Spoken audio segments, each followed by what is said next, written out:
So let's get started. So we have a right triangle here. That 90-degree angle right there, and that marked angle right there. Also known as theta, one of the Greek letters. So the first one is going to be sine, which represents the letter S.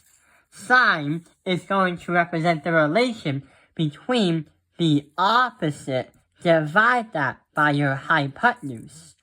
Going back from 8th grade or 9th grade, you probably may have learned this, but your formula for your hypotenuse of a right triangle is a squared plus b squared equals your c squared, also known as the Pythagoras theorem or the Pythagorean theorem.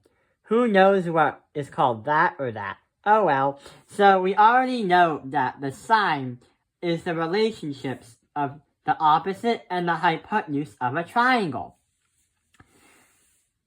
The cosine represents the letter C. We're going to write the cosine right there. Instead of opposite divided by hypotenuse, the cosine is adjacent divided by hypotenuse. So we're going to put A divided by H. The relationship between the adjacent and the hypotenuse. The T is going to represent the tangent, which is one of my favorites. So the tangent is going to be the opposite, divide that by the adjacent.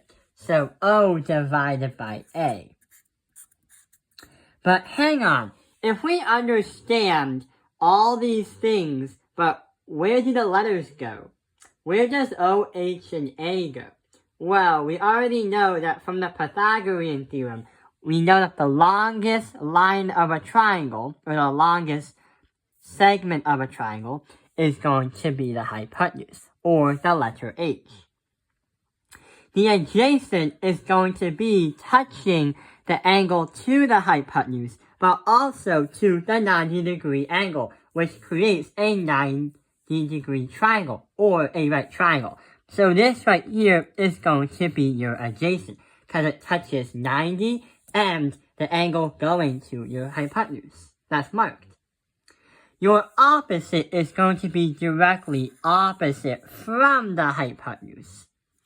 The opposite is only going to touch the 90-degree angle, and also an angle that is not marked, or the angle that the assignment doesn't tell us to find.